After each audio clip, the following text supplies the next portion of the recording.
Show. Always Irish Show. Always Irish Show. Sometimes it's good to just yell about football. What are you doing? Don't do this to me, Harry. The Ohio State. It's Ohio State. What do you mean, the? It's a poison. I almost stroked out and died over it. I'm glad to be at the party. I'm mad we're this late. You ain't a captain of nothing but a sinking ship.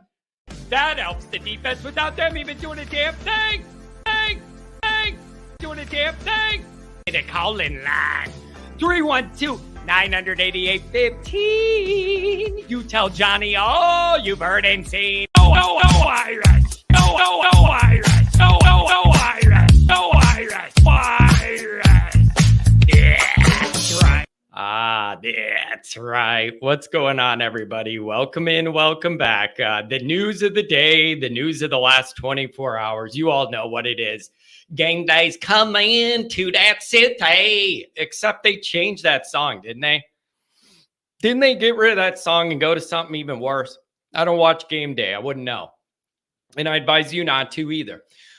Anyways, that's the topic of the day. We're going to cover everything that goes into that. I can understand there's reasons to, practical reasons. Notre Dame ended up getting this game, the big game on campus, not at a neutral site, like whatever.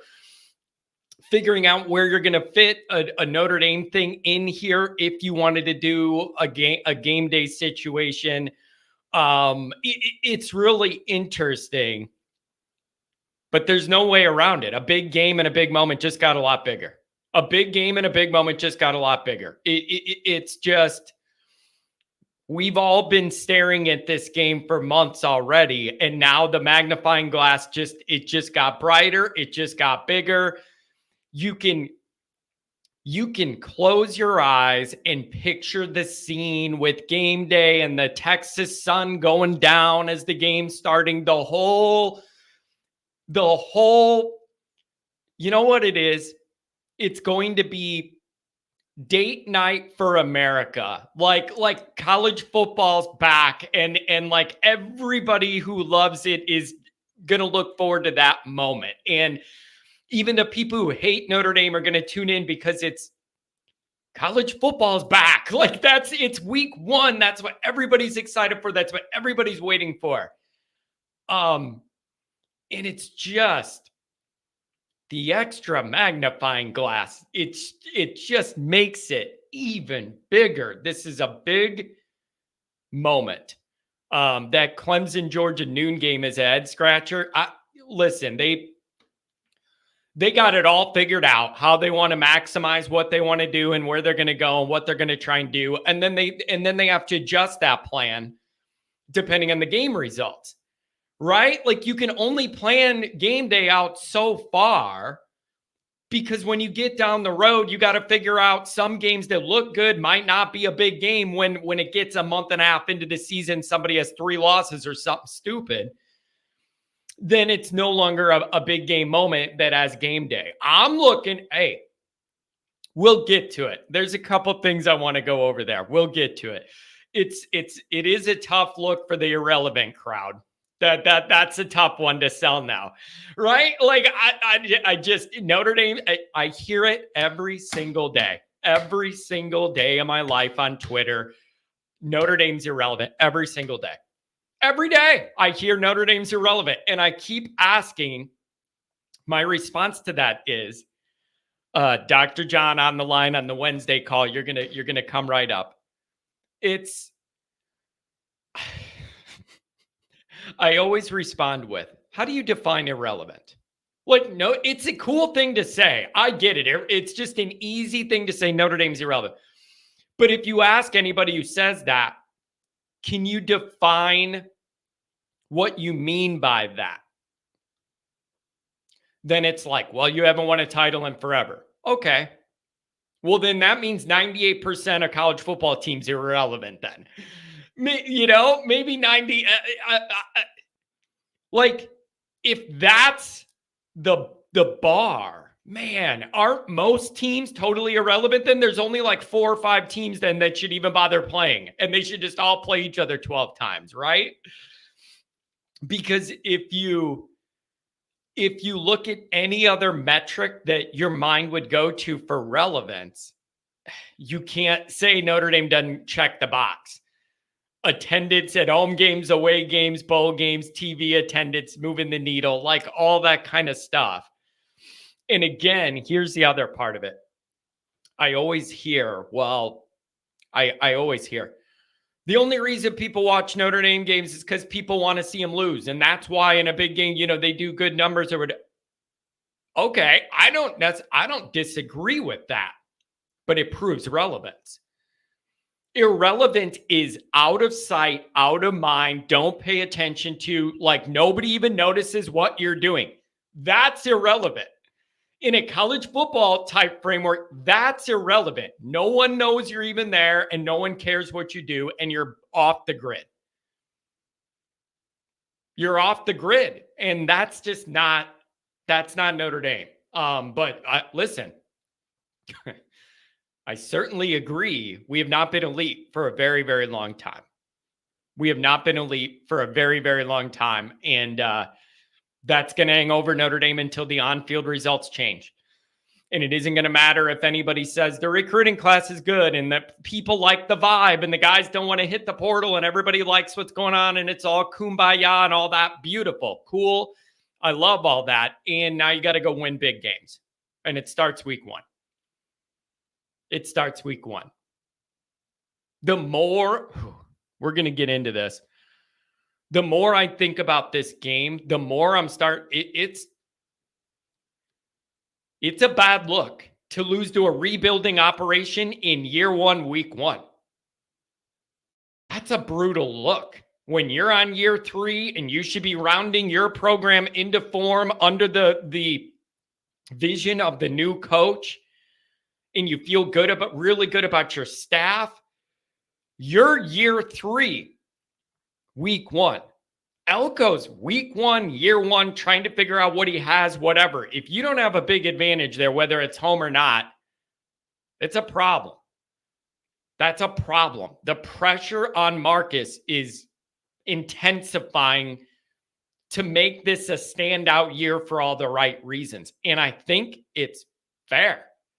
I think it's perfectly fair. Like, you got to find a way you got to win this game. It doesn't even have to be pretty. You got to win this game. And then the schedule lightens up. Everybody could take a breath. The O-line could gel, do whatever they're going to do. But you got to get through it. You got to get through it. Manny says, I think the White Sox have a better chance to win than we do. We're in bad shape if that's the case. All right, let's get through the introduction. We got a few phone calls. I'll go right to you guys, and I want to know.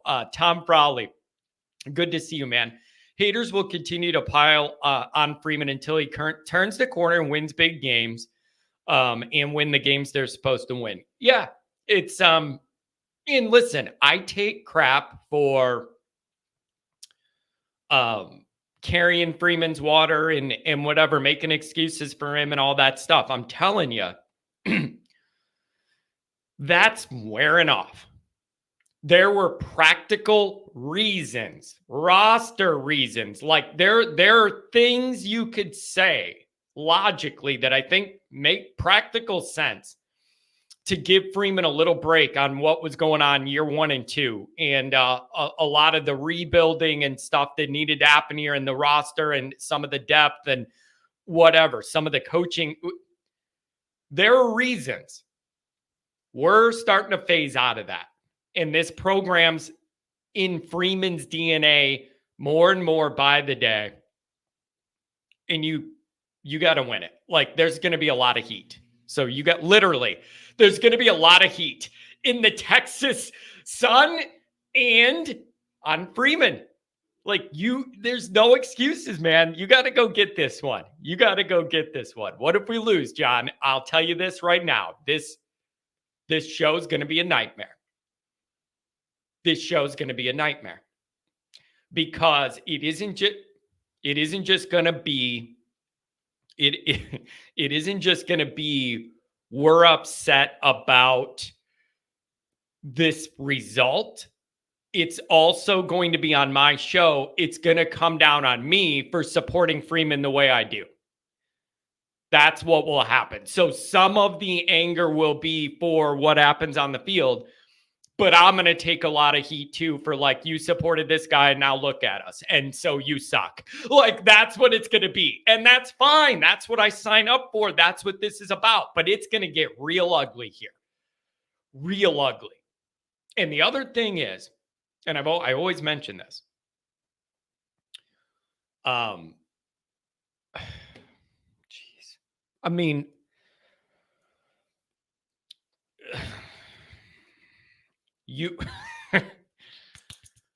it's not going to be pretty. We'll just leave it at that. And that's totally fine. And listen, it's as it should be. He's your guy, says the chief. I mean,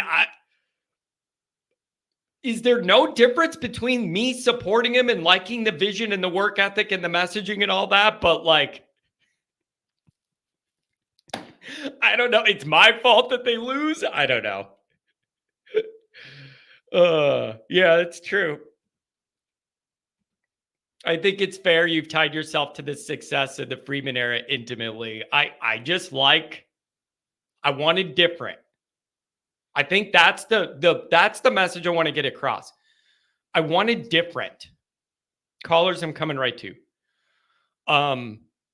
After Kelly, and we did the same thing for so long, getting similar results, and we just rinse and repeat and did the same thing. All like it just, the recruiting didn't change and it needed to, and all this different stuff. I needed change. And I wanted to see if Notre Dame was brazen enough to go a different direction with a totally different mindset, just a totally different way to look at putting together a Notre Dame team and out of field one. And they did choose different, and there was risk in that. And that's what I wanted. And so, and the other thing too is, and I always say this, I respect the work ethic and the way he treats people. Okay. And if that intimately ties me to him and we both sink like Leonardo DiCaprio at the end of Titanic together, then that's fine.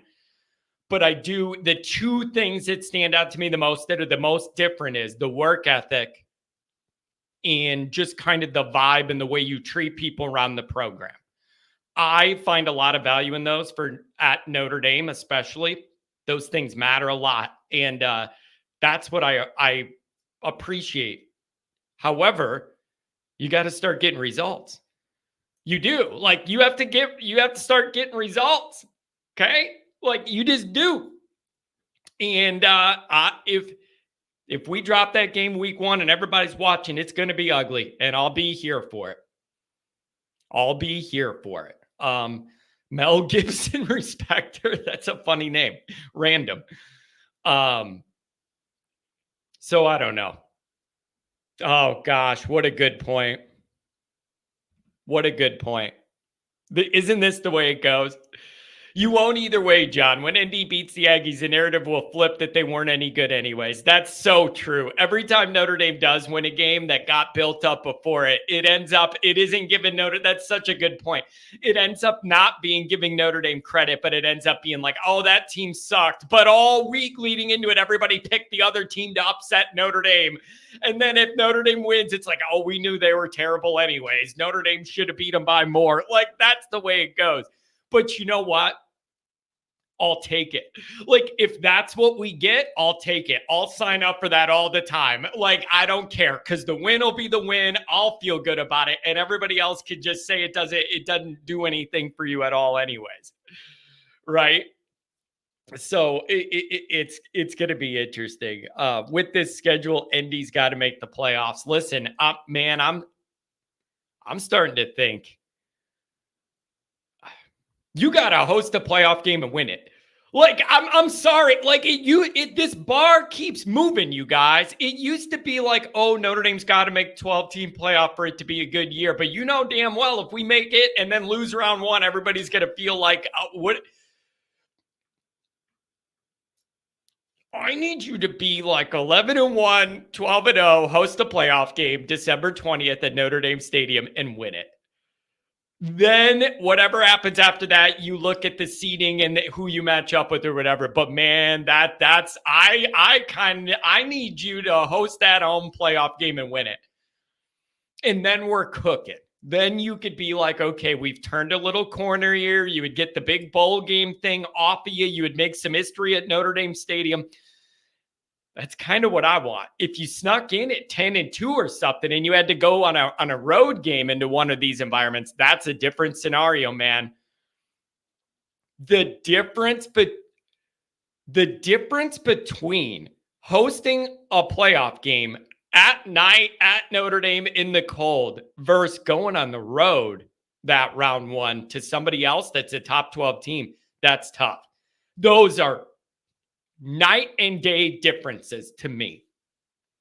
Night and day differences to me. So it's a big year and it's a big moment and you got to be ready for it. And this is the latest chance for Notre Dame to start to try and change their narrative.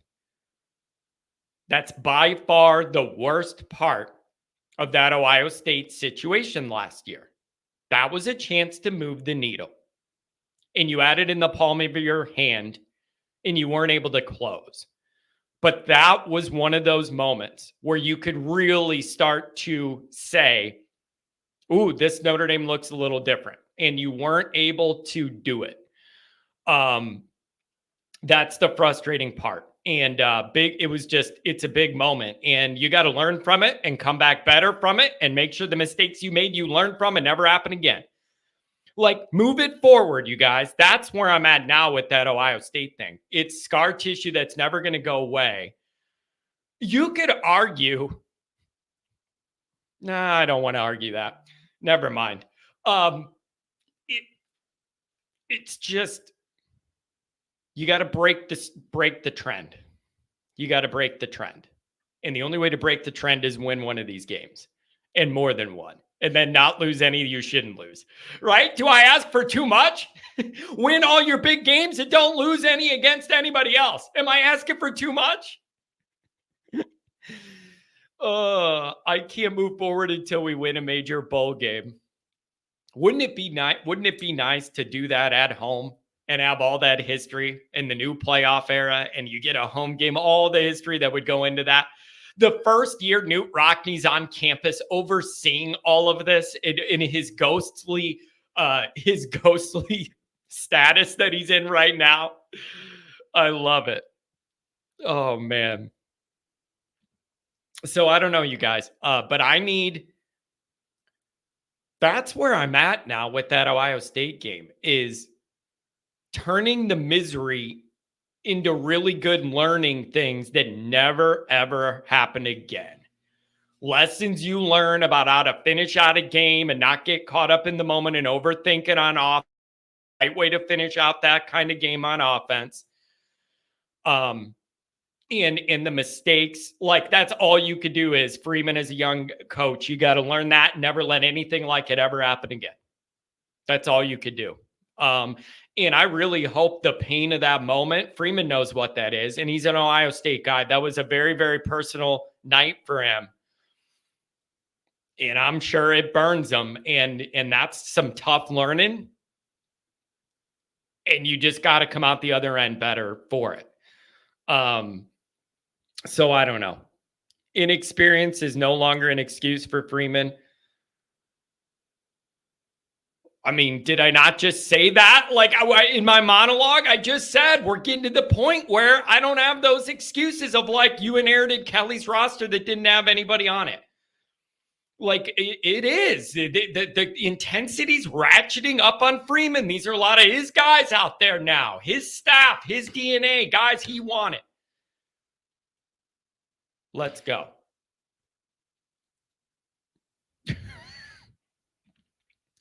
White pants are ugly. Plus, you can't wear white after September. Yeah, you got to keep that in mind. Let's do some super chats, and then we'll do some calls. $20 holler from Eric, my lawyer in Michigan. I firmly believe that if ND beats Texas A&M, that means Denbrock has saved Freeman's ass, and ND goes 12-0, a loss, and then it's 10-2. That's the tricky part, Eric. A lot of people are targeting like 11-1 as far as like where Notre Dame's going to end up. Like if you're targeting 11-1, that road gets a lot tougher if your one is week 1. Then you have no margin for error the rest of the way to reach that goal. That's why this moment's such a big indicator, one way or another, the big needle mover. And I understand saying that if you drop that one, then you're looking at a 10-2 thing, figuring you might lose one more somewhere down the road. It could be realistic, though, that Notre Dame lost week 1. Then the O-line develops a little bit better when the schedule lightens back up, building back up towards Louisville. You could argue that they could get a lot better. The O-line, I would suspect if Notre Dame lost week 1, the O-line's a problem. Like, I'm just going to mark that down right now. If Notre Dame loses week 1, you're going to come on here and go, the O-line didn't do good enough. And those fast SEC defenders terrorized off the edge, and we didn't have an answer for it. I suspect that would be more of the problem than like the defense couldn't do anything. So, but there is a path where they struggle there and it's a nightmare, and then they get better and trend up the rest of the year. But you got to go 11-0 from there. It's a huge moment, man. Notre Dame just keeps finding themselves in these big, big moments. It's just, for the sake of my hairline and blood pressure, can you just win week 1? V1 rotate with the $20 holler. Game day going to watch Texas A&M play the most irrelevant team in college football. I never took Uncle Lou and the rest of the SEC teams they skipped for being such whiny babies. Secretly, ESPN is in bed with ND, I guess. There is some practical reasons not wanting to maybe be at a neutral site, right? And then some people were mentioning LSU, USC, but that's not even Saturday. That's the next day because it's the holiday weekend. So they're not even in the Saturday window. So that game's out. And so, I mean, you could have done Clemson, Georgia, but a neutral site, whatever. It's still a compliment to Notre Dame. It's still a compliment, no matter what way you slice it. And the big narrative's going to, I don't watch it, and you shouldn't either. The whole buildup's going to be Riley Leonard and his relationship with Mike Elko and blah, blah, blah. And they're going to interview Elko, and he's going to talk about Riley Leonard's skill set and build them all up when in his mind he's thinking he wants his guys to alligator tackle and roll that guy's ankle up. Like, that's what they're going to do. It's just going to be Mike Elko and his time at Notre Dame and then his time at Duke and the Riley Leonard thing. And he's going to say all these good things when he's been planning all summer on how to crack the guy's leg in half again. Legally. I just mean, like, that's the whole thing you're going to get. Whatever, man. Not here for it. Not here for it. I'm still blown away by the amount of Notre Dame fans that watch Game Day every day. It's like watching somebody who hates you and tuning in to help their cause. I can't understand it. Like, if Notre Dame's in the Game Day, like if it's their game, I do get that because it's more relevant. But all those other weeks that the Notre Dame people religiously tune in to give ratings to the group that works against Notre Dame, I can't understand it, bro. Go on YouTube, go to the Big Fox thing. There's a bunch of other things you could do other than watch them weekend at Bernie's, a legend, and Lee Corso up there. I don't appreciate that either. Give me a break. The guy's going to look like a raisin at the end of this game in that sun. Give him a break. It ain't right. Oh, C. Jones. Add College Game Day to the list of intriguing storylines for week 1. Yeah, for sure. For sure.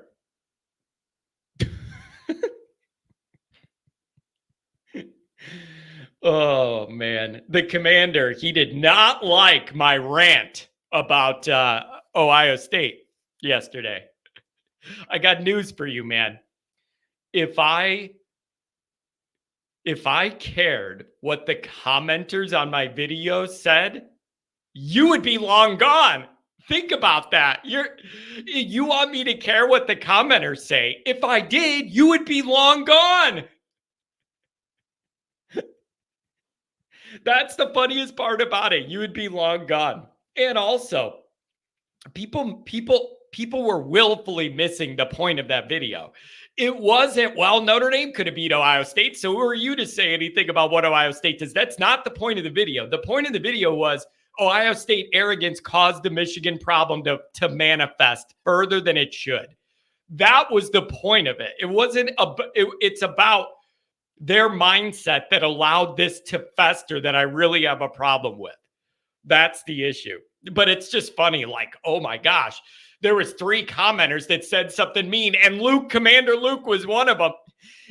Dude, you can't exist in this world if you're going to read the comments to your video and then change your whatever you're doing to accommodate a random whatever people think. I do not care. I do not care. I say what I say, and I do it my way, and that's just the way it's going to be. But it is funny. If you want me to take the commenters seriously, you're the first one that's going to be banned because of everything you say. So be careful if you want me to listen to the commenters, because you're going to be gone, buddy. God, seriously, the other thing is you could give me crap for a lot of things. I'm going to pat myself on the back on this one. How many other Notre Dame streaming shows will let people come in here and literally just say you suck and you lost credibility because you were mad that Ohio State let Michigan win and like whatever, man. You should be so banned. It ain't even funny. You should be so banned. But I enjoy the entertainment. I do. What is this? Indy loses to Texas 35-14 in the second round of the playoff? When do we play Texas? What did I miss? Second round of the playoff, or did you forget the A&M part? Look at this from the sly. Callers, I'm coming to you. I'm sorry, I lie. Indy doesn't move the needle. It is the needle. Ooh, I like that, Sly Fox. I like that a lot. Good morning. Hey, it's good to see you, Philly special. I see the Commandos on one today. It should be interesting. Yeah. I can't imagine. His mind sometimes is a weird place. Weird place. Speaking of Freeman, I live in Columbus, so this has been on my mind. If he's successful at ND, will he go to Ohio State? Ryan Day is an elite coach. Position will be open within a couple years. Very, very interesting there.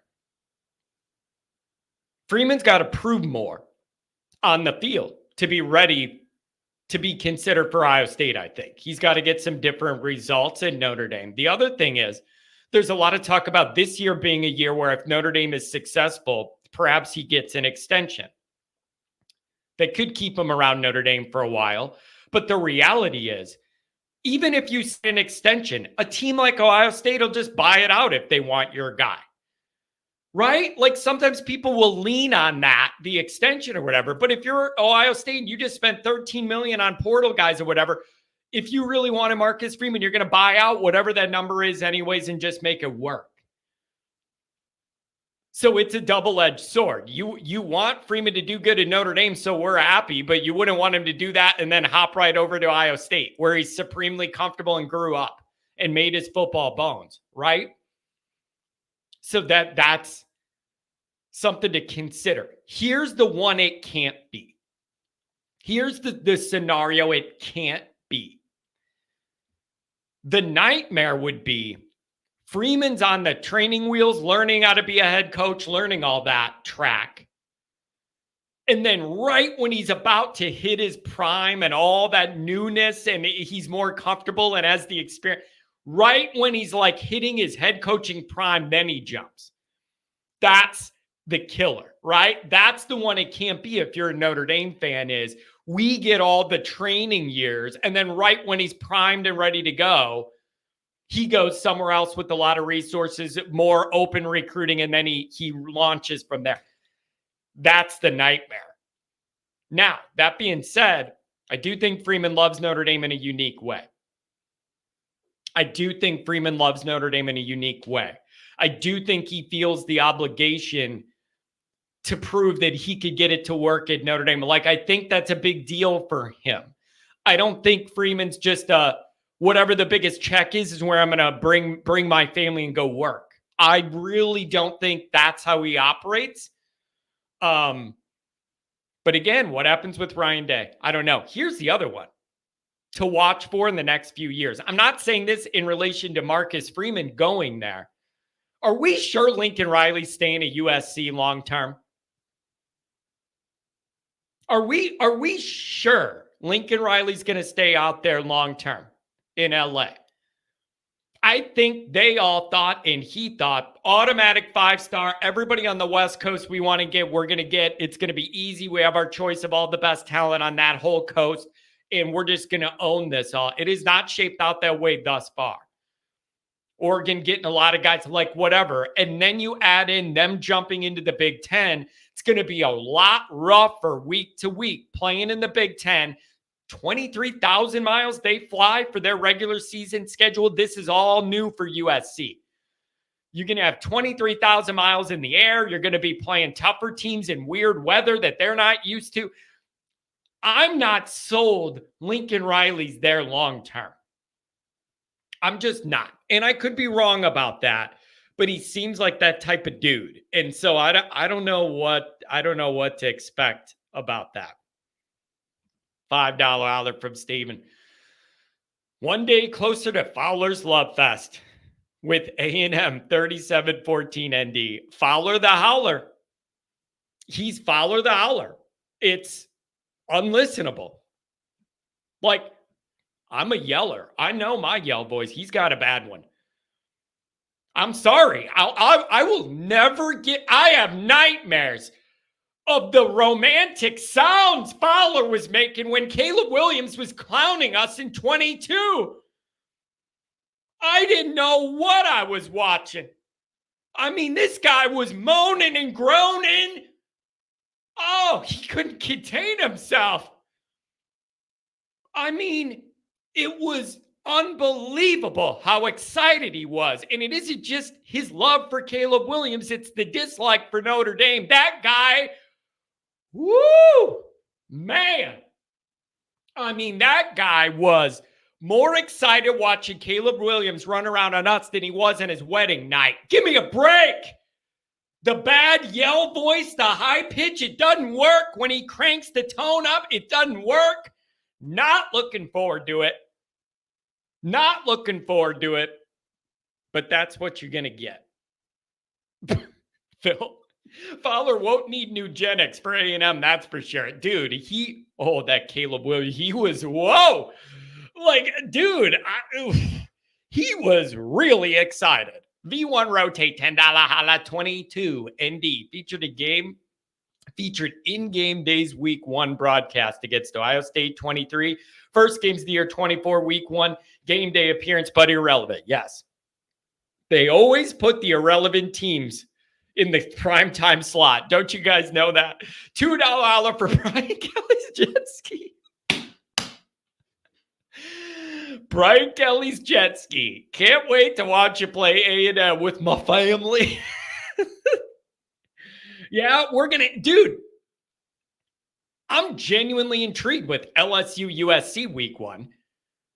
Especially if Notre Dame can win Saturday night, I'll be watching that game Sunday, the most relaxed I've ever been in my life since I started this show. And I don't know what's going to happen. LSU's kind of restructuring themselves after all the talent they lost. And USC, I have no idea what them. Both teams, here's an interesting angle. Both squads are redoing their defenses. Both of them needed a situation, a resituating defensive summer, spring. Like, so that's what's interesting to me about that game is also both of them are replacing really good quarterbacks. And then both of them are redoing their defenses. And then it's week one. That comes down to me, like who makes the worst mistakes, right? That could be one of those moments where whoever makes the least mistakes week one with so many new parts, new quarterbacks, although Nussmeier's been around.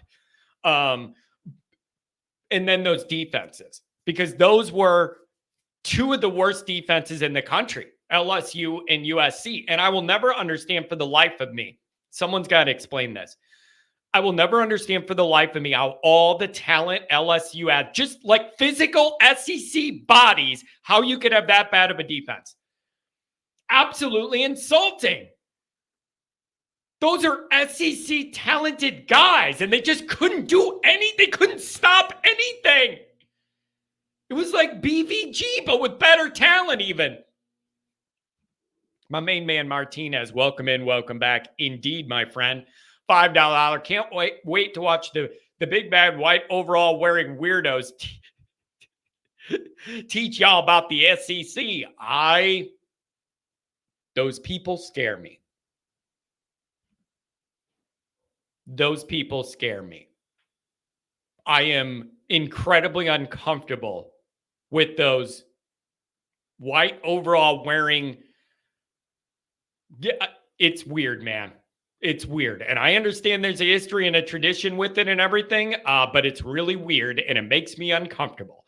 And they're going to be out there, doing their cheers, and they do their little stand-up routine, and they're wearing their white overalls, and I'm not supposed to think that's weird. It's weird. Oh, now that's an idea. John, you got to get ND overalls and make some jokes about A&M. That's a good idea, actually. If USC goes 11-1 every year, I'm fine with it. Manny, I do understand. You're thinking maybe the one would be us, and then that they could go ahead and win their other games, and it makes us seem like we're better. Yeah, I get that. Pat, good to see you here, man. Pat's had a lot going on at the house there. Family stuff, kids, a lot going on. Good to see you, Pat. Pat says he'd rather give USC their 12th loss than their first. Yeah, I understand that.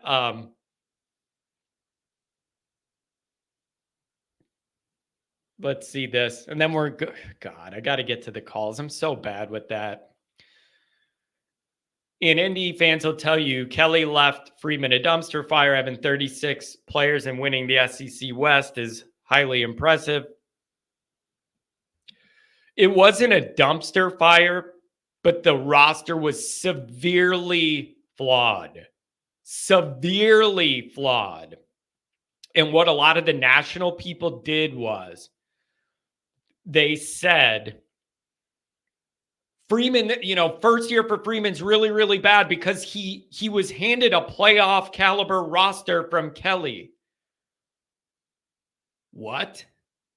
How does that make any sense? One, we didn't make the playoff the year before, so that's not factually true because we didn't make the playoff, and he lost the only tough game of the year on the softest schedule you're ever going to find, Cincinnati at home, and we lost that.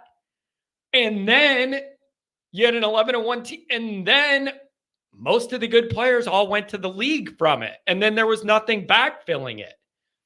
So that roster concept to me was bizarre. Look at the wide receiver room when he left. You had like 2 people in it. Whatever. Let's put it this way. People get sick of me linking this all to Kelly. I'm really excited that we're getting down the path to where the roster's flipping to where it's going to be Freeman guys, Freeman responsibility. I will not. That's no longer a Kelly problem is what I'm saying, right? When you flip that over and it becomes Freeman, I'm looking forward to that clarity. And we're skewing that way heavy. And so big year, man. Yeah, next year's all Freeman guys. Like I appreciate the clarity in that and not having to have that discussion. And I won't have that discussion. You can't. I'm not going to sit here and blame Brian Kelly for what Freeman does in year 5, right? Like, but I am going to blame him for what he left in the quarterback room. I am going to blame him for leaving 2 wide receivers. I am going to blame him for that, but we're phasing out of it. Jordan phasing. We're phasing out of it. And I love what Notre Dame's doing in the quarterback room. But more good news to come. You're in a situation where you're starting to tell quarterbacks, we might not be able to take your commitment. Like they actually have real world quarterbacks other people want to recruit that want to go to Notre Dame. Imagine that concept. Imagine that concept, right?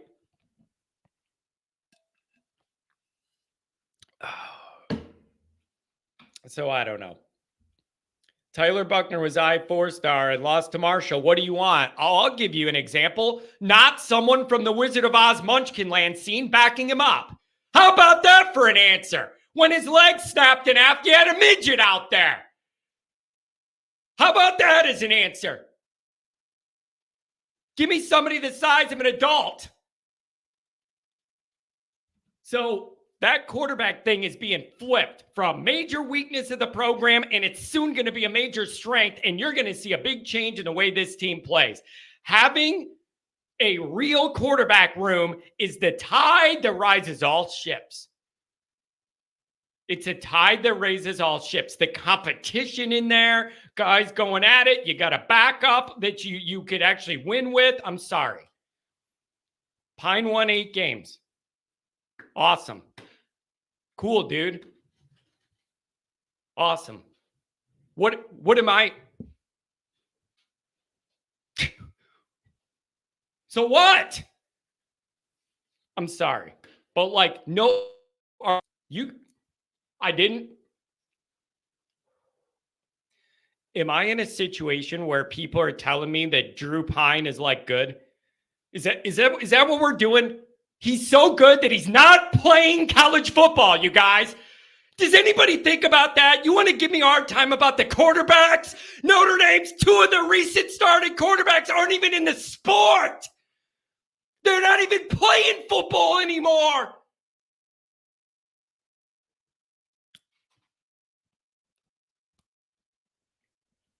Oh, yeah, he went to Mizzou. Never mind. But the point is, you had a scenario where 2 of Notre Dame's recent starting quarterbacks were available and nobody wanted them. What does that say? I guess they turned purple for no reason because he's at Missouri. He's at Missouri. Brady Cook. Buckner's the one no longer playing football. Should he consider lacrosse? Freeman should have gone after Bo Nix. I wonder why he didn't, or maybe he did behind the scene and Bo Nix wasn't interested. I don't know. Should develop CJ Carr and build the program, stop renting. I think that's what they want to do next. He is playing lacrosse. Good for him. To be doing that competitive thing. And wasn't he like the #1 lacrosse recruit in the country? He said they're saying he's not starting. I thought he was like a top lacrosse recruit. Yeah, I mean, Pine's not going to. Yeah, Pine's currently playing for a top SEC program, and we're worrying about a team running last in the same conference. I get it. John, are you coming to New York for the Yankee Stadium game? I don't know, but here's what I suggest. Do yourself a favor and take the Newt Rockne trip. Think about this. The Newt Rockne trip. Notre Dame Army at Yankee Stadium, and the very next week, the Coliseum against USC. It is the ultimate Rockne legacy Notre Dame trip. And I think if any Notre Dame fans have the time and the means, consider it. And if you want, do it by train. See what it was like, right? I think that's so cool, man. You got Yankee Stadium and Army.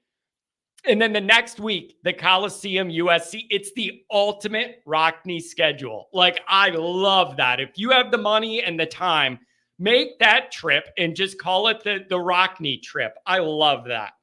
I absolutely love that.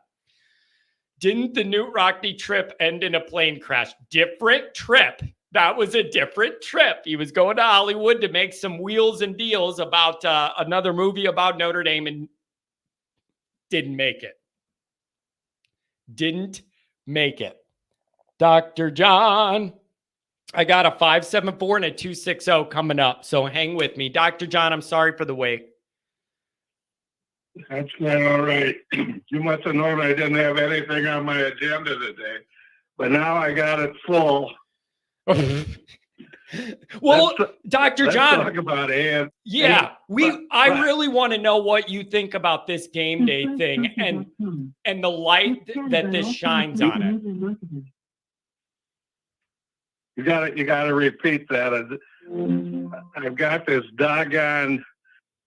I don't want to say her name. ALEX that my kids gave me. Yeah, is she talking to you? Is she's haunting you? I could hear her. She just started talking to me. So anyway, what was your question, sir? I want to know, in your mind, this game day situation now, what does that change for you? Does it just add a little more attention and heat to this? Or like, are we overdoing it? Is it still the ultimate compliment to Notre Dame?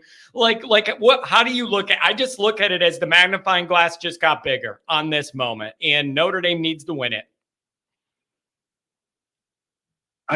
I love the fact. I mean, I see I'm not on the same page as you guys with. I was a game day fan from the get-go, and I'm one of these guys. I suppose it's because I'm too, I almost said a word Cotter would ban me, but I'm so old. When McAfee came on, I think that ruined it. That took the buddy stuff away from me. But anyway, I still think it's a compliment. Yeah. And my prediction is we're going to win that game 24-3. Ooh! They're gonna kick. Yeah, they're gonna kick a field goal late in the game just to get me upset, and take that to the bank. Now, I say take that to the bank. I wish that more of your viewers were as old as I am, because they'll forget that I ever said that by August. So yeah.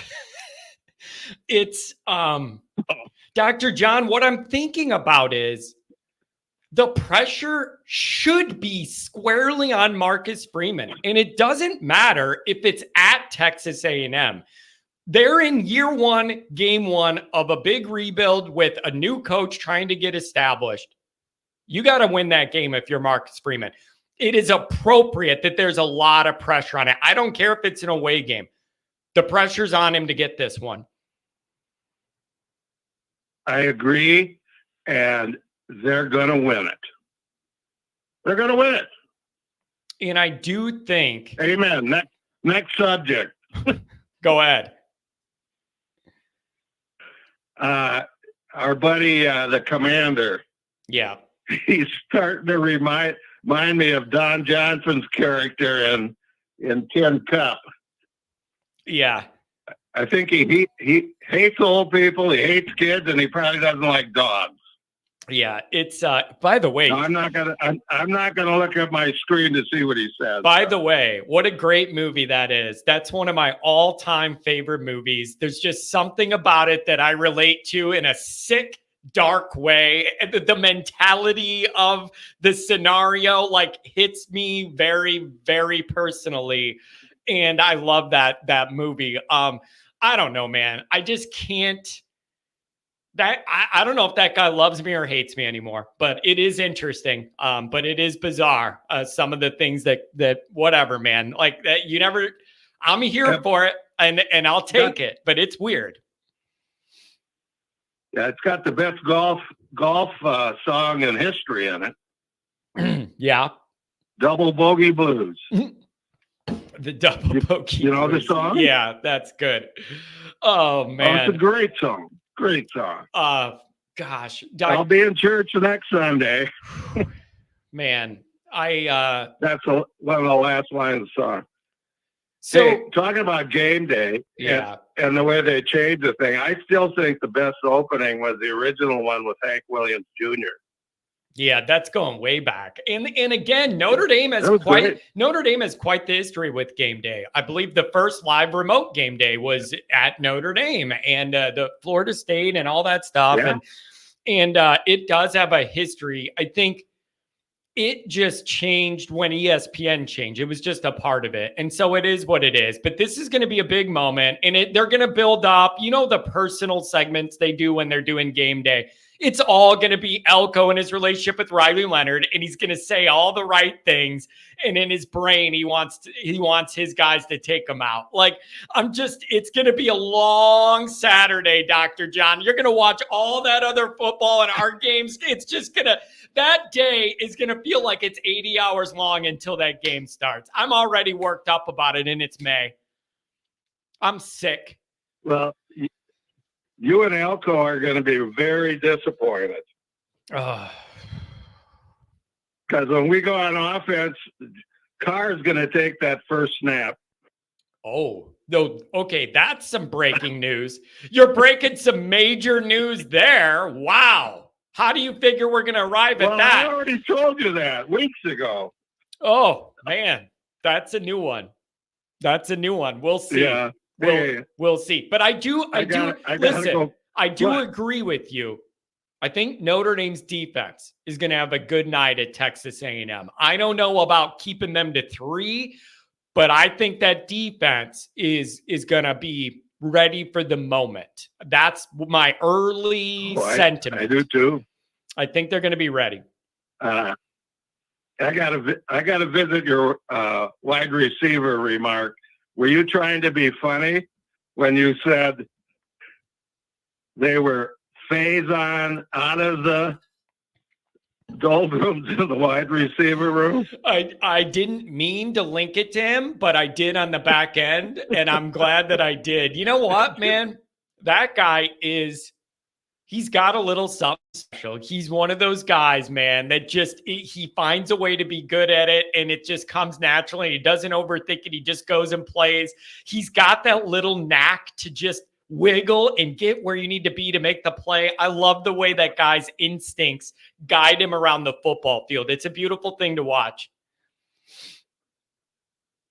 Well, I love telling a story when I'm watching lacrosse with somebody because the fact that he was the MVP of the Sun Bowl tickles the hell out of people. So yeah, that's funny. Incidentally, I did watch that game against Albany Sunday at the Valley Club Bar in Cascade, Idaho. Interesting. And it was a little scary at the beginning. I mean, they were down 5-4 at the half.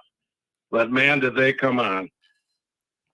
Now we've got to beat Georgetown on Saturday, and that's the only team to beat us during the year. So yeah, I have no idea how they lost to them. But my understanding is anyway. They took Notre Dame out of their own game in that one. From what I heard, I don't know nothing about lacrosse strategy at all. I just don't. Yeah, it was an overtime goal, so. You just can't let it get there because in lacrosse, you win that face-off, and invariably you're going to get a goal. So, anyway, and we got a great guy at face-off in Lynch. He's terrific. But anyway, it's supposed to be a football show. Yeah. What else we got? Oh, you were talking about game day. I wonder how many guys in that crew. In the logistics crew get divorced after working that. They got to be gone forever. Yeah. They pack up and leave and go to the next spot. So yeah, it's quite the operation. Hopefully they've got their wife in the sleeper.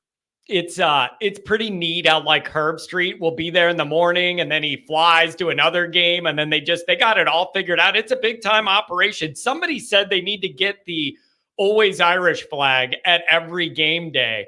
Whoever's going to volunteer to travel the country, I'll send them a flag if we could get that promo going. I would love to do that. So you could go ahead and I'll send. Oh, that would be awesome. Yeah, like they have the Washington State flag. That's a thing where it's at every single game day, wherever it is in the country. If anybody's willing to travel the country, God forbid, I'll send you a flag. You can keep it and get it on TV. I'd love it. I'd love it.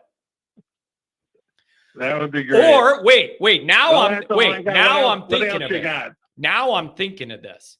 There's got to be some Notre Dame people going. There's got to be some Notre Dame people going to the A&M game. I'll send whoever that is the flag, and they could keep it and try and get it on the air for A&M. I will send that to you guys. Like, if anybody's going to A&M that watches this show, I'll mail you a flag, and you could get it on the air and then keep it as a gift for me. And it's like whatever. So if anybody wants to do that, let me know. Okay, somebody pony up. Yeah, I'll do it. All right, what else you got, John? Here's something you need my wisdom. Yeah, here's what I'm going to ask you. I'm joining the College Huddle is the college football group started by Eric Boggs, and I'm joining one of their shows tonight on YouTube, and the talk is about rivalries. Dr. John, what counts as a rivalry in college football? What can I just ask you quickly, entering your mind? What are the definitions of that? Do you got to play a team every year? Does it have to be pretty balanced on wins and losses? Like, that's where I struggle when it's like Notre Dame's rivals. You want to say Michigan, but do we play them enough for that to count as a rivalry? I mean, I don't want to do a deep dive, but what does your instinct and experience tell you about how to define what a rivalry is for Notre Dame? Your gut defines it. Well, that's a scary thing because my gut's a mess whenever we're talking Notre Dame. Give me a break. So, well, I think it's true. I mean, here's what I would say. USC gets my gut every year. If we played that school I don't even want to mention up north, that does it too. Yeah. So I think, although I get nervous with every game, there's certain games that you can just tell in your gut, this is a rivalry, and this, hell, Navy's a rivalry. Yeah. Yeah, it's just interesting. With Notre Dame, it's interesting with Notre Dame specifically because we don't necessarily play all the same teams every year. And it's hard when you have like a Michigan thing where there's years you play them and then a bunch where you don't to keep that all going. So yeah, I don't know. Let me see something here. Back in my day, Purdue was a rival. Yeah, that's a good point too. Yeah, that got the juices flowing. And you know what else? I think that's kind of cool. I like that we're playing Purdue at Purdue because it's a road game without a big travel situation. I like that because it's right up the road and it's an away game, but you're not on a plane for 80 hours or whatever. And I think there's going to be some Notre Dame people there. I like that. I think there's some Notre Dame people that are going to go in there, and I like that. I think that's a pretty cool one to have back, and I like it. Well, I was in that stadium my senior year, and we got a win. We didn't win a lot of games my senior year, but we won that one. Yeah, and so I like having that back. They were lean times, John. Oh, yeah. Yeah, there's some lean times, but at least you've had some years where you could fatten up. I've only had the lean, and I reflect that. Look at my skeleton frame, right? Yeah, but what do you got? You got about 34 years to go yet. Yeah, we'll see. We'll see how this season goes on the post-game shows. All right, let's wait and see. Let's wait and see how the call-in shows go this year, and we'll see how the hourglass, how quick the sand's coming out of the bottom, okay? I don't know. We'll see. Dr. John, I was legitimately traumatized after the Ohio State call-in show. I honestly almost had a breakdown because I had no time to. Yeah, I know you did. I had no time to process what I saw personally. Went live right away and just took in everyone's misery and internalized it. And by the time it was over, I was in a bad place. It was a really rough.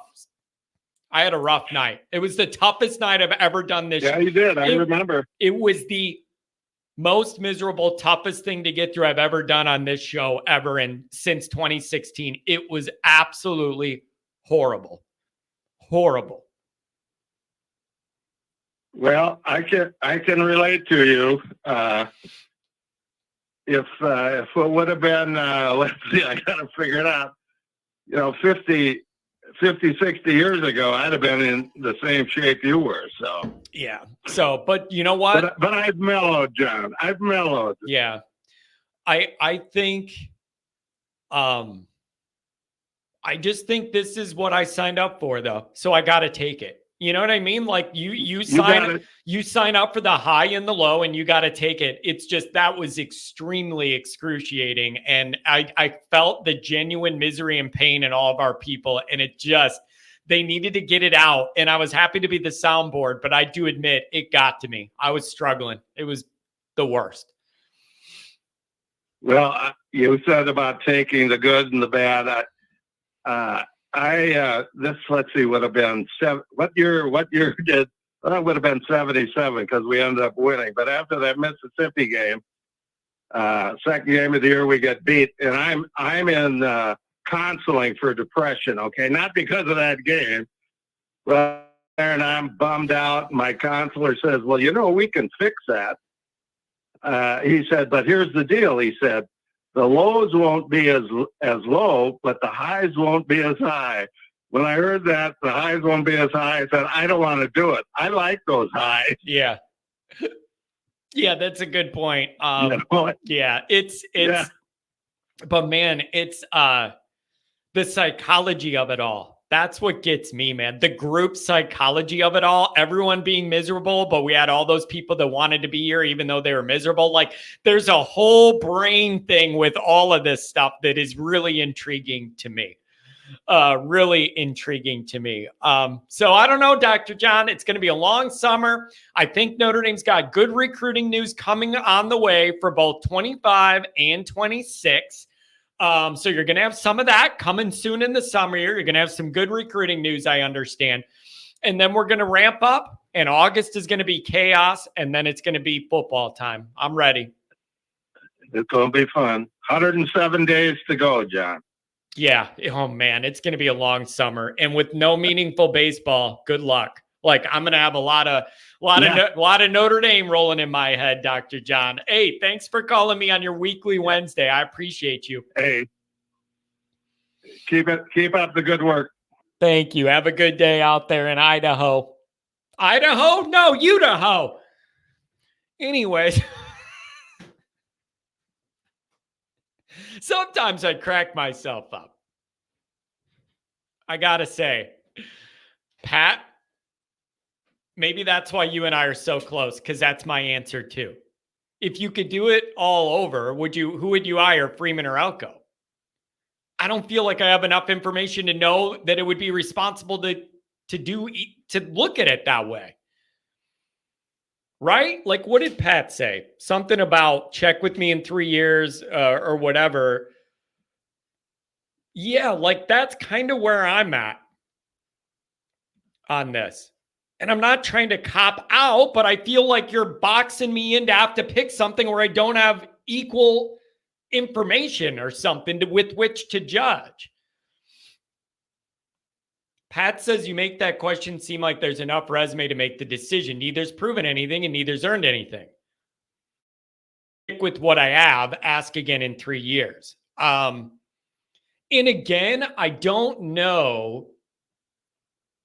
574 year coming up. How do you judge Elko as a recruiter? Like, I don't know enough about what is realistic or what you can and can't get done at Duke in recruiting, no matter what you do. Right? Like, that's one that I don't know, because it isn't just about the defense side of the ball. You got to talk about all of it. I will say this. Freeman's a different path. I said I wanted a different path after Kelly. We needed to do something different. And Elko's more similar to Kelly, but just with a nicer personality. And so, yeah, I kind of want to see more. I don't feel like I have enough information. How did he recruit at Duke? Because that's the way this goes with Notre Dame people is you would love what Elko does with his defenses and how he puts together an operation. But I could see the Notre Dame people going, you hire a guy from Duke who doesn't, you don't get elite recruiting at Duke, and then, he doesn't come from that, blah, blah, blah. You wouldn't be able to win either way with Notre Dame people, because that would be the thing is, oh, you got a guy from Duke. Well, can we recruit all that? I don't know.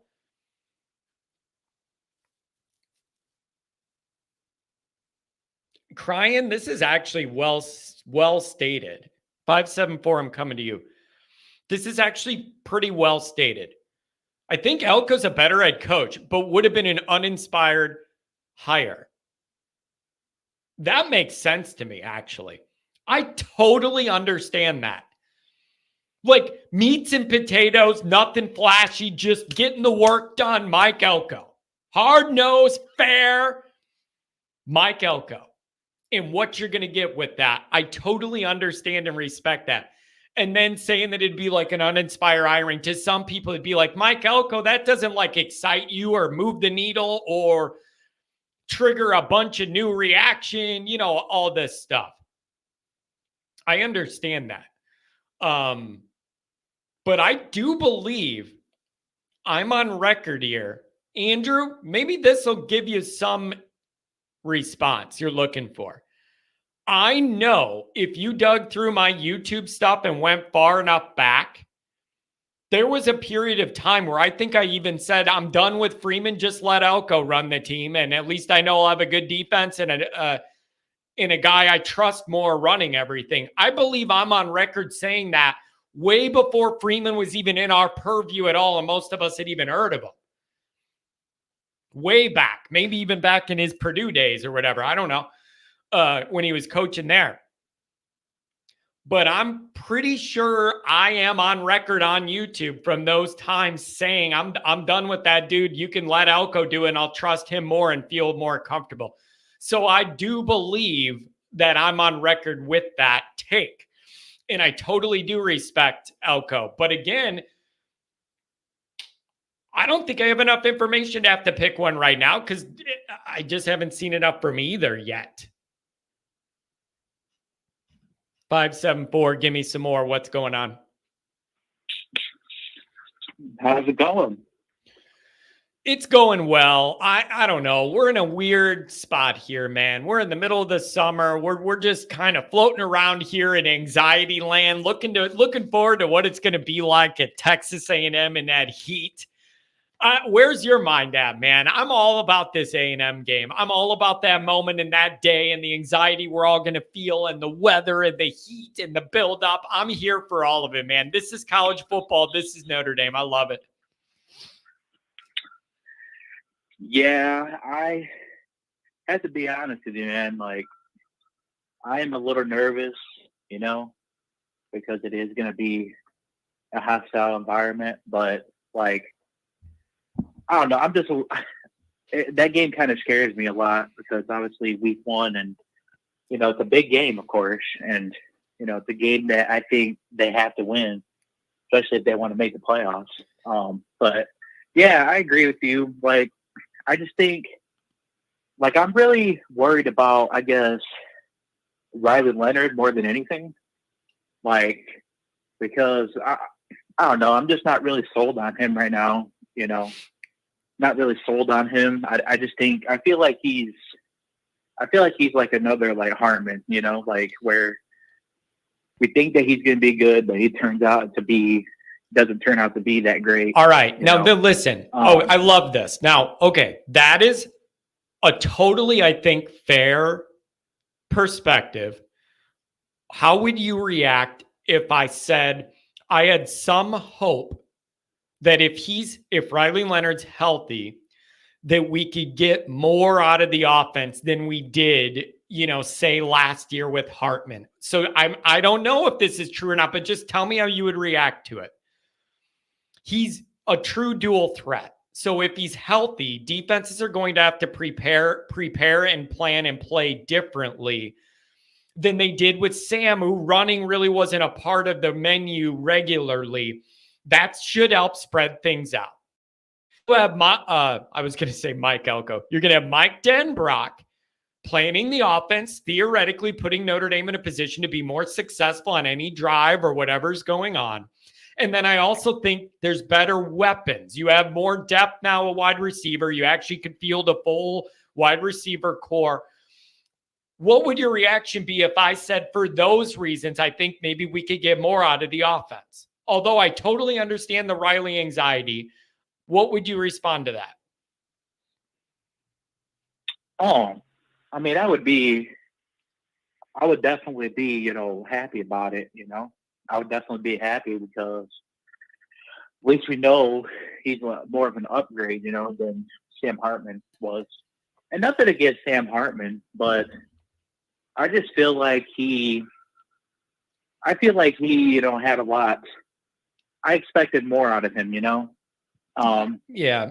And a lot of that could have been maybe because Parker wasn't, a good, he was inexperienced. That was definitely an issue. It was definitely an issue. But I do think we learned, it hurts me, man, but I do think we learned, Sam Hartman he is what they thought they were, right? Like one of those deals where you needed a guy that could get you over the hump in those big game moments where we've fallen short, like a guy that makes a few more plays to pull us over the hump and turn a loss into a win.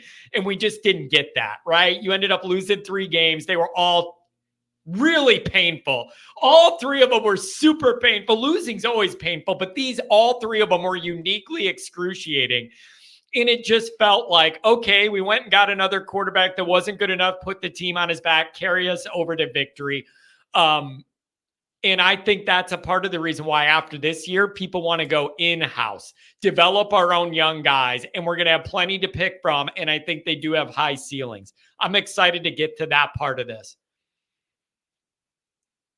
Yes, I think so too. And I think that, this year, I think we got definitely an opportunity, to make the playoffs,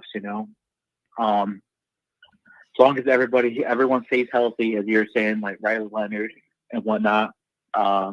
Telling you the other one, hey, time out on that. I'm telling you something else that needs to be in Notre Dame fans' minds. Ben Morrison and that shoulder. You need to monitor that. I'm just dropping that line in the water. You need to monitor that if you think he's going to be out there for A&M and all that. There is some shared anxiety about that recovery time and exactly what they had to go clean up and what they had to do.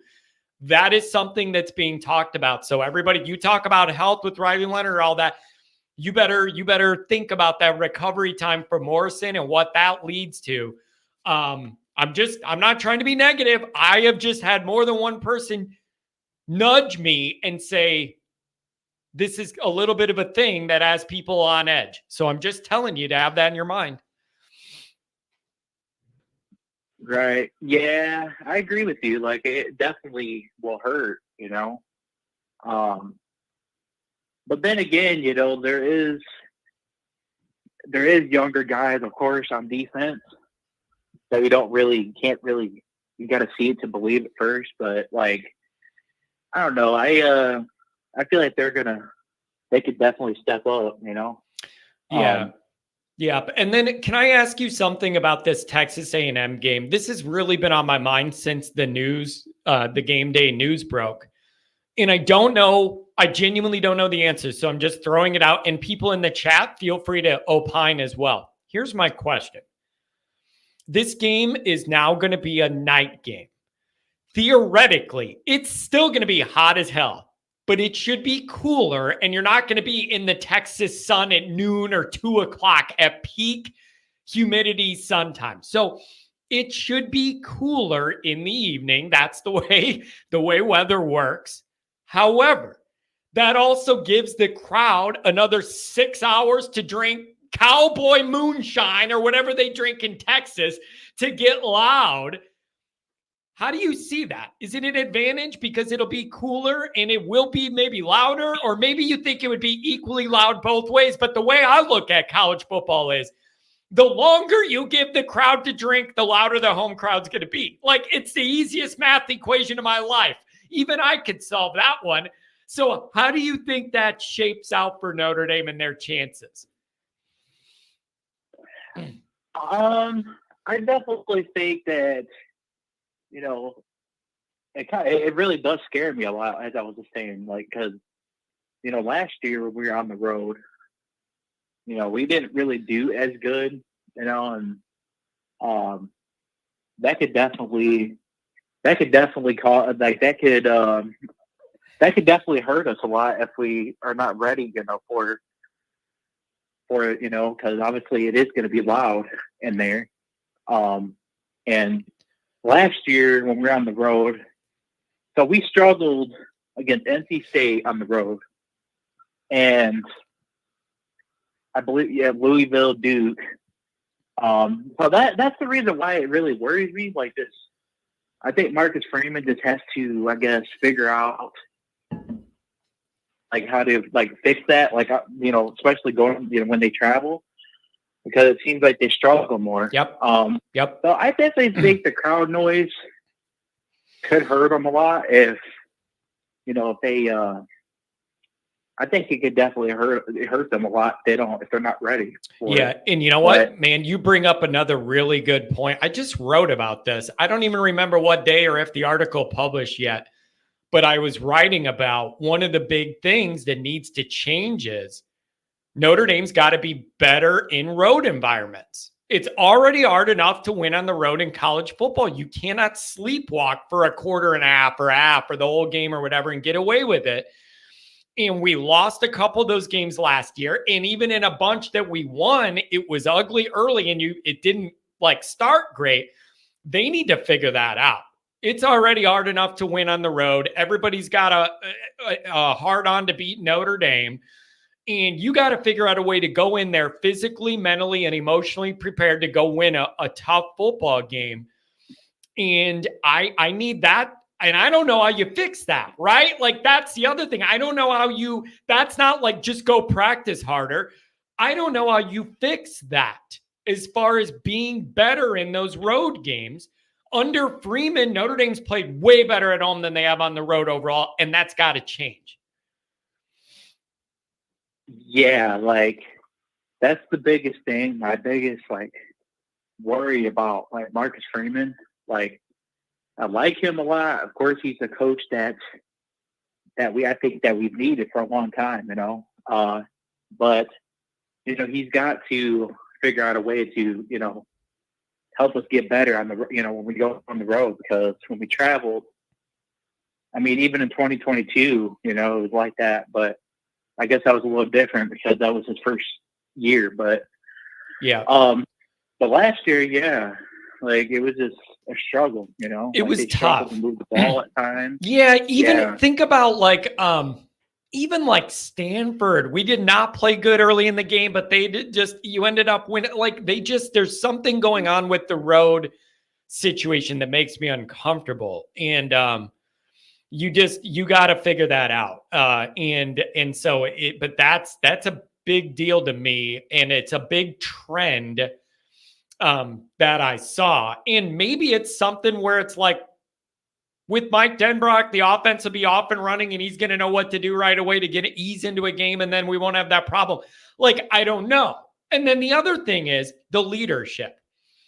Like, where's the responsibility to get everybody ready to go on the road and play? Is it the messaging from the coaches and how they frame the week leading into that travel? What are the obligations of the player leadership to make sure that everybody's ready to go? Like, I don't know everything that goes into it, and I'm not going to act like I do. It just makes me nervous. You got to be ready for these games. Too important. And the margin's too thin to not be. The margin's too thin to not be. It's hard to win these games on the road. You got to be ready. Be ready. Yes. And like you were saying too, like, you know, about, you know, Texas A&M, like how, you know, it's a big game, you know, and that kind of worries me that they're just not going to be ready to go because it's a big game. But then again, I really believe that it's a very winnable game. I definitely think that we could do it. We could win that game. Because if we lose that game, I don't think there's any chance that we could get into the playoffs unless, if they go 11-1, maybe. I think they could definitely get in. No, wait. But 11-1 Notre Dame's in. Right? 11-1 Notre Dame's like, I would like to think 11-1 Notre Dame's in. 10-2 is the one where I'm like, that's borderline. I would think 11-1 Notre Dame's going to be in almost every year. Right. Almost every year. The issue is, if you lose week 1, what are the odds you're going to end 11-1? That's the issue. Is if the 1 is week 1, then you got 11-0 the rest of the year, and that's tough. That's tough sledding. Yeah, that's definitely, I guess, my biggest concern as well. You know, and I definitely think that all the talent, because we do get a lot of talent, you know. And if Marcus Freeman can't make a 12-team playoff, I'm not going to sit there and say they should fire him necessarily, but because you have to give him at least like 6 years or so, you know, until he gets his players in there. But yeah, it definitely worries me a lot. But at the same time, I'm really excited, you know, to see, you know, what Mike Denbrock does. I think it's going to make a big difference. I really genuinely do. I think it's going to make a big difference. And here's what I want to say about it. I don't even necessarily blame Parker. He was put in a weird position because of a series of unfortunate circumstances with Notre Dame's hiring process and what they tried to do. I don't even necessarily blame him. But it was a struggle, and the game planning and preparation was bad. Executing it was bad. And then pivoting away from it when it wasn't working was also bad. Like, there were a lot of issues. And I don't know how to calculate Denbrock being the mastermind behind these plans. I don't know how to calculate how much that's going to help. But I'd like to think it's going to help a lot. Like, I can't put a percentage on it or amount of games we're going to win, we would have lost or whatever. I am supremely confident that Denbrock's going to be able to set us up in a better position on offense, no matter what else happens. The O-line struggles, the quarterback's hurt, whatever. I just think anything you do with any of these players is probably going to be better put together with Denbrock. That gives me confidence.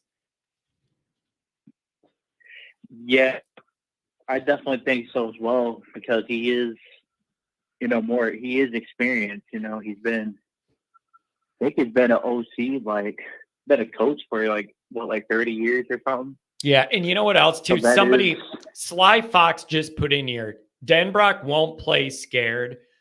That's the other thing. Notre Dame fans, I don't think, are used to the way Denbrock views offense. He likes to test you. He likes to push things. He likes to ramp up the aggression. He likes to kind of let it rip and go for it sometimes. Like, that's not the way Notre Dame's kind of been playing offense for a very long time. So I'm ready for it. I'm here for it. And yeah, he also developed Jaden Daniels to what he was, which was pretty. Yeah, that's what makes me excited as well. Here's the other thing to consider. The other thing that I think about when I'm looking at this year big picture is the schedule itself is spread out in a much more favorable way for Notre Dame than it was last year. That is an underrated thing that is a big deal, but I feel like its spacing is going to allow Notre Dame to be able to ramp up for the big, huge games and then have a little chill out time and then ramp back up for another big game. I feel like it's way, way more favorable for Notre Dame than the way last year was. And I think that's going to help too. For sure. Yeah. It's definitely going to help a lot this year, you know, and I'm really, really excited. But you already know that we've been getting a lot of hate already, like before, like we're not even into the football season yet, and we're already getting this hate. Like, gotta love it. I wouldn't want it any other way. It's Yeah. Listen, I love the hate. Yeah. The hate nourishes my soul. The issue is some year you got to be able to shove it back in their faces, right? Like I'll take the heat. It's just, and the heat and the hate I'll take. At some point, it'd be really nice to make them all mad by winning something big and pissing them all off, man. Anything else, my friend? And Thanks for then- calling on a Wednesday. What you got on the way out? Thank you. Yeah, so I just wanted to say, like, if we beat Texas A&M, well, everyone's going to be like, well, Texas A&M wasn't that good or something like that. And then, let's say if we make a playoffs or something, well, the narrative's going to be, well, your schedule, well, we don't play nobody. We had it easy. Like that's always like the narrative every year. Like, if we do something. Dude, it's always like that. In all these games, it's like, oh, Notre Dame's going to lose this one. This team's really good. You know what pops into my mind of that? The year we went to play Syracuse in that dumb, ugly dome. And it was the one year Syracuse like kind of had it rolling, was having a good year. And everybody said, this is a trap. They're going to catch him at home in that dome. And the Carrier Dome or whatever it's called, and they're going to get him. And then Notre Dame shreds him. And then it's like, yeah, we knew that they sucked the whole time. You can't take Syracuse seriously. Like, who are they? Like, that always happens to Notre Dame. But I don't give a crap. Like, if as long as we win and it's fine, like, I'll take that online as long as we're winning. You know what I mean? Because ultimately what those people say isn't going to matter that much. So as long as we're winning, they can go ahead and say that as a cope. Yeah. Haters, all they got to say is haters going to hate. Well, whatever. That's what we're here for, man. Hey, thanks for giving me a call on a Wednesday. We're here to win. Yeah, we're here to win, and it's about past time, my friend. Have a good Wednesday. All right, thank you. Yo, go Irish. Yeah, go Irish. Thank you. Oh, man. Andrew Gilmore says, on defensive armament, coaching matters. Parker shrank in big games. If Ludwig or Denbrock was there, it's a different story. 100% correct. 419 coming up. 100% correct. That's a part of the struggle Notre Dame fans had last year. When you were frustrated with the offense, it was kind of hard to parse out blame or know who to put the vitriol on. The wide receiver room was not ideal. Sam Hartman did not raise everything in the room just because of what he could do. Your offensive coordinator was a struggle bus. And your head coach still trying to find his sea legs under him and doesn't have that much offensive experience himself. So all of those things contributed to Notre Dame struggling, and it makes perfect sense that the better the team we played was, the more that struggle became obvious. That's how it goes. But that was my frustration last year, is it was hard to parse out percentage blame when the offense scored 19 points a game and in the 3 losses. And so, is it Parker designing all this doesn't put us in a position to succeed? Yeah, that's some of it. Is some of it that we don't have a full complement of appropriate wide receivers that can do what you need to do? Yeah, that was a part of it. Like, it was a little bit of everything. It was a little bit of everything. I am confident Mike Denbrock's going to make this offense, whatever the personnel is, he's going to be able to maximize it way more than anything we've had recently. I feel confident in saying that. That's what Mike Denbrock, that's what his strength is. Finding mismatches.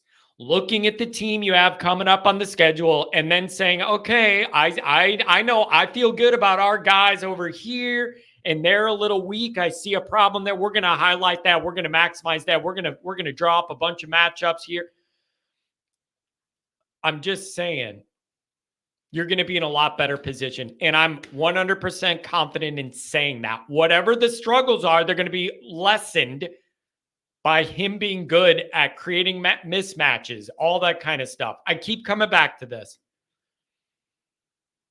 I think you're going to see Jeremiah Love emerge in a big way.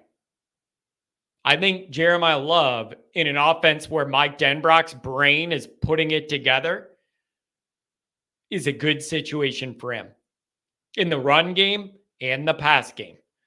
And if there are situations where Notre Dame's offensive line is struggling, perhaps week 1, I think Love safety valve. He's going to be a quick out safety valve.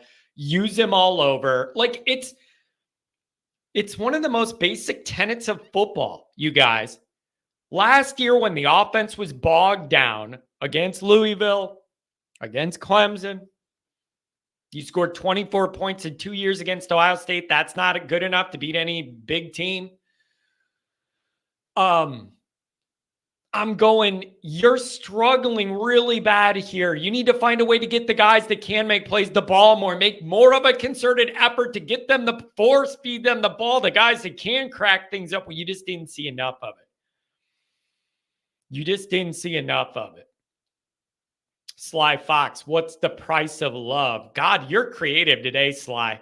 That's the second one you've done that's really creative. I don't know what coffee you drank, but you're like a philosophical savant this morning, Sly. I like that.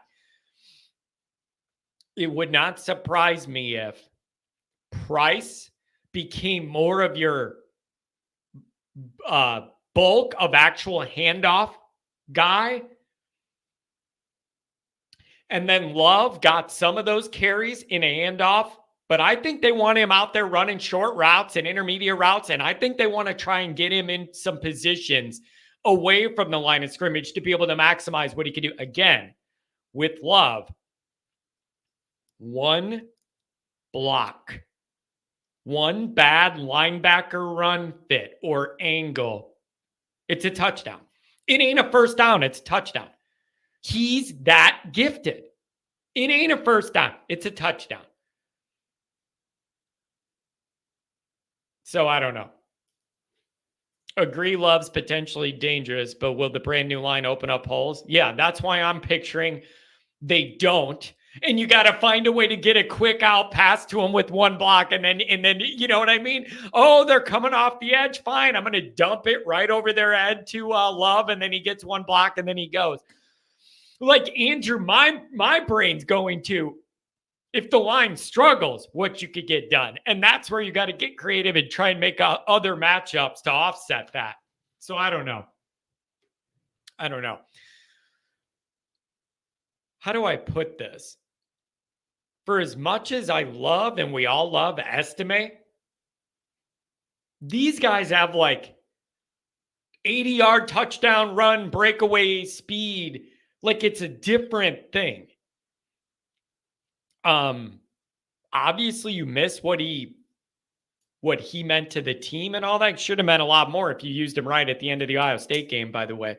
But I'm not going to make this about that. But every single day, there's at least one moment where I'm mad that they didn't hand that guy the ball at the end of the Ohio State game. You know, that almost offends me more than the 10-man thing, to be honest.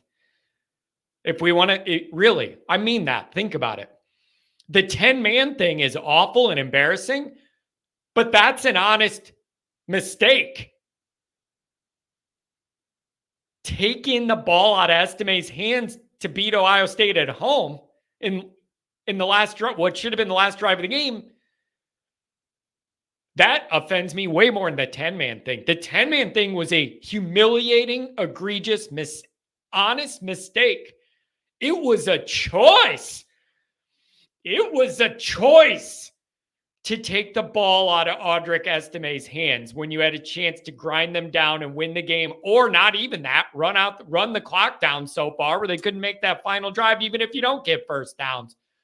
He ran it for 11 yards around the left side of the line on first down, and then you said, nope, we don't need you anymore. That was a choice. The other one was an honest, horrible mistake. This was somebody literally making the decision to go away from Audric Estime when he was put on God's green earth to run the ball in that moment. That's like why God made his body the way it is to be handed the ball in that exact moment, and you didn't do it. You didn't do it. You overthought it. You got too cute, and you outthought yourself, and you lost because of it. I've said it a million times since that game.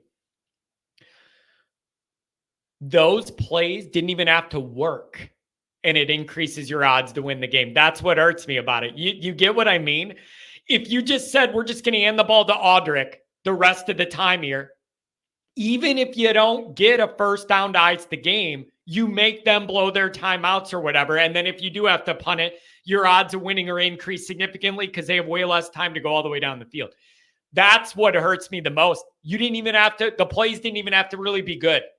They could be, and if he busts a first down, you win the game. But they don't even have to be good. You just had to give it to him and even run the clock down. The plays didn't even have to work great, and it would have increased your odds of winning. Outthought themselves. That's on everybody, too. That's not one where you go, that's not one where I go, oh, I'm going to blame Parker because of that. You know, he made the mistake, and now, no. Marcus Freeman, I mean, that's on him. For all of the vitriol I have for Brian Kelly, I don't think Brian Kelly's doing that. He's handing the ball to whoever his back is and going that. Like that was a bad one. It was a bad one. 419 on the line. What's going on? Not a whole lot. I haven't called in a while, so I'm probably rustier than I was before. But all the playoff talk, I wanted to do a little reminder that, you know, we've got to win 4 big games, and Kelly was 4-12 versus top 10 teams at Notre Dame, and 3 of those were basically illegitimate because 2 teams finished unranked, and one was Clemson without their quarterback. We all know how the rematch went. But specifically for the home playoff game, you know, Freeman has many top 10 wins as Kelly has, and he did it in 2 years, and Kelly had 12. So I'm thinking, you know, it kind of adds perspective to what it's going to take. Yeah. And then with, and like, you know, with Brian Kelly before every big game, you know, everybody knew, everybody was saying the same things. We don't have a chance, and then we'd end up losing. And I feel like with Freeman, the big game kind of narrative hasn't been cemented yet, like it was with, you know, with Kelly at the end. It just so many losses when he had so many chances to kind of change that. And the only times he was able to do it was, like I said, when a quarterback was injured and a team that was overranked. So you kind of had that with USC, you know, when we played USC, they were good and they ended up not being good. So, but again, Kelly just didn't have the body work that I feel like Freeman could eventually put together. I'm more optimistic with him, but. Yeah. What do you make of the pressure week 1, man? Like the obligation's on Freeman to win this game. I don't care if it's on the road. This is your 3rd year. You should be rounding into form enough that you should be expected to get a win. I'm not saying it has to be pretty and pristine and a blowout. You need to leave there with a win. I don't think it's too much to expect. And I don't care what the spread says. Right now, they're a favorite at home. I don't care. to everybody who thinks all I do is carry water for Freeman, I'm saying you got to win this game. Like, it's time. You got to get this one. Let's go. Yeah, I'm not worried at all. I think there's no way they lose this game. If they do, it's definitely on coaching. I don't think anybody can say it wouldn't be. And I feel like I ain't worried about the final score. Just get out of there with the win. And then just for perspective, I think it was after one of your Saturday shows on YouTube, it automatically played a 1988 like documentary, and I can't remember what it was called, but opened up with Lou Holtz, and he was talking about how the previous year before they won the championship, they lost like their whole O-line, defensive line. They lost the Heisman Trophy winner. They lost their last 3 games by 50 points, and they went on to obviously win it all. But that year they beat the number 2, number 4, number 5, and number 17, and that's in the final poll. And obviously, this year we'd almost have to do something similar in 4 consecutive weeks. But yeah, and you know what, man? Matchups. It's all about the matchups. Like, you just don't know how that's going to shape up with the seeding and the drawing. If you did week 1 at home, that's a great start. Like, that's a huge advantage. And then after that, you just got to see what the seeding is and see if you get a favorable one or not. Like, you just don't know how it's going to work out. Also, here's the other thing I've been thinking about. When you get into this last month now that's expanded with the playoffs, depth is going to be a huge deal. You got the whole year, conference championship week, then another month of games. Teams that have quality depth are going to be in a much better position because that is going to be a grind, and some teams are going to lose key guy. Depth is going to be more important than ever. Yeah, I think the second half of the season, you might see teams kind of manage it differently and not worry about blowing teams out for popularity points with 12 teams getting in. That's a really good thought, too, because you won't feel the pressure to have to impress to get in the top 4 or whatever. You could, kind of feel comfortable. See, that's interesting, man. You start thinking about that down the road and planning for it. Yeah, and I'll go ahead and release my way too early playoff bracket. I'm going to put my prediction down. Oh, wow. So I've got, we're going to beat a Power 5 scrub at home. Just put Liberty in there because that's the only one I can think of now. Yeah. And then I got the second round. We're going to beat number 4 Utah. Utah is going to win the Big 12. They got Cam Rising back. And then after that is going to be the big upset because we're going to have to play the number one team in the semifinal. That's the one we got to worry about. So we're going to beat Georgia, shock the world. Ooh! And then the championship game is going to be Freeman's revenge. We got Ohio State in a revenge. Oh, my word. Notre Dame 31, Bucknuts 24, easy dub. I got Love winning the Heisman. Check all the boxes, baby. Check all those boxes. Keep it going. Keep your receipts.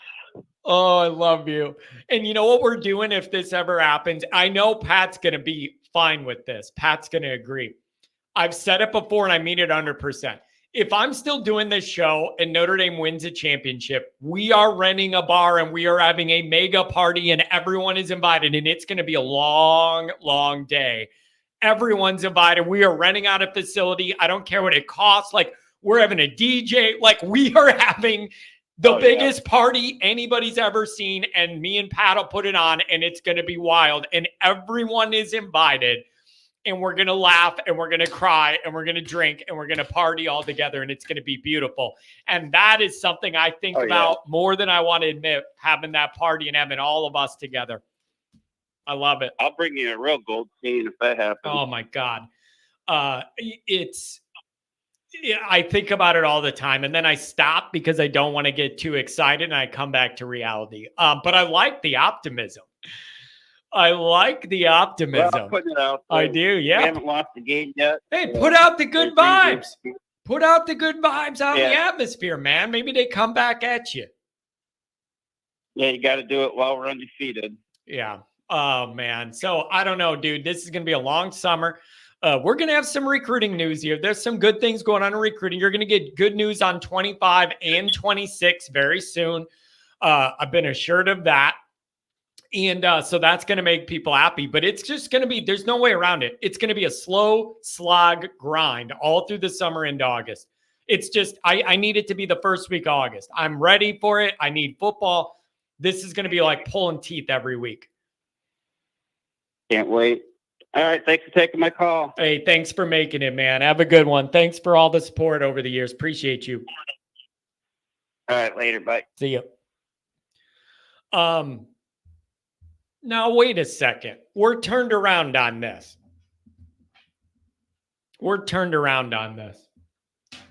Chief, is that when Michigan State called the Little Giants and buried their flag on our 50? You're combining two miserable moments that were like years apart, but I can understand why you're doing it. You're just combining all the misery together. I understand it. 05 was the flag plant. And I told the story a million times. Overtime, we had no defense. The score was outrageous in the game. We played no defense. Overtime, their guy burns down the sideline right in front of us all the way in to win it. We're walking down to leave. And right when we're walking down the ramp to then turn and go in the concourse and out, they spiked the flag right in front of us. Like right, you walk down the thing and then you have to turn away from the field to go in the concourse and leave. Right in front of us, spiked the flag, horrible defense. We let them score 9 million points and then we let them bust the edge. That was that experience. And I'll never forget them spiking that flag at our place. And then the Little Giants thing was equally absurd for a million reasons, not to mention all zeros on the time and the ball wasn't snapped. What about that? So that was absurd as well. Tony says 4th and 9 will forever haunt me. Are you referring to Bush push? Because that's the one that I remember. Haunts me every day. Stupid Bush push. Stupid Bush push. Oh my gosh. Does it ever make you wonder, Tony, do you know how many times I've watched that back on YouTube and saw how close our guy's finger was to just touching that ball? And then against Ohio State, you had like 5 or 6 different plays where you could have won that game. Like you just didn't make any of them. You didn't make any of them. None. You didn't make them. Oh. All right, folks. I think that's going to be it for the day. Yeah, Mark with glasses. Nobody said that he was sounded depressed today. Yeah, a little more energy there from Mark with glasses. We got him back the next year. Michigan State blew a lead. That was one of the more wild. That 2006 at Michigan State in a wet Michigan weather monsoon. We were losing by a million, and then you are right. They made 98 mistakes to give us that game. Questionable play calling, questionable everything. But we got that one. Who was it? Terrell Lambert. That's the pick 6. Terrell Lambert on that tip ball. I can't believe that name registers to me. John L. Smith. That's a good one. Always Irish. I got to jump off it a bit. I'm traveling through Monday, so I won't be around for Friday and Saturday if you're doing one. That's all right, Pat. You got a lot going on, man. The wife has her injury she's recovering to. You got a house full of kids. The only concern I have for you is I'm worried about the status of your golf game, because it doesn't sound like you've been able to get out there and play as much. And I know what that means to you. I need you to get back to the golf course, Pat. And I need to get back to the golf course too. All right, everybody. Thanks for calling. Thanks for messaging. Thanks for donating. Everything. I love this show. I love this community. I love all of it. So thank you guys very much, man. I really do. I love this community. Even those of you that make fun of me or say that I'm wrong or an idiot or whatever, like, I still appreciate you being here and caring enough to be here at all. Even if you say I have no idea what I'm talking about. It's all good, man. It's all good. We'll get through this summer together, you guys. We'll grind it out. Thanks for being here. Have a good Wednesday. Take care.